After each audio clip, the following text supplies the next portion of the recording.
ഇവിടെയല്ലേ എന്റെ വീട്. അവിടുന്ന് ഞാൻ ഇനി വന്ന് അവിടെ അപ്പോൾ വിടൂലെന്ന് ഉറക്കം കഴിച്ച് ഞാൻ വരക. എനിക്ക് വയ്യ സാറ്. 76 ഞാൻ 70 പെൻഷനായി. ഇവിടുന്ന് ചെണ്ടമേളം കേൾക്കുമ്പോ ഞാൻ ഇവിടുന്ന് കളിക്കാൻ തുടങ്ങി. ഞാൻ ഒരു നേതാക്കളെ ഞാൻ മറക്കൂല. എന്റെ നയനോടാണ് എനിക്ക് ജോലി എന്നത്. എന്റെ നയനോർ താകാവാണ് എനിക്ക് ജോലി എന്നത്.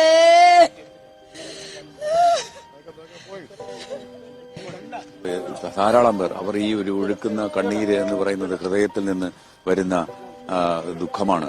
കാരണം അവർ ഈ VS-നെ എത്രത്തോളം ഒരു രക്ഷകർത്താവായി കണ്ടിരുന്നു, ഒരു അത്താണിയായി കണ്ടിരുന്നു.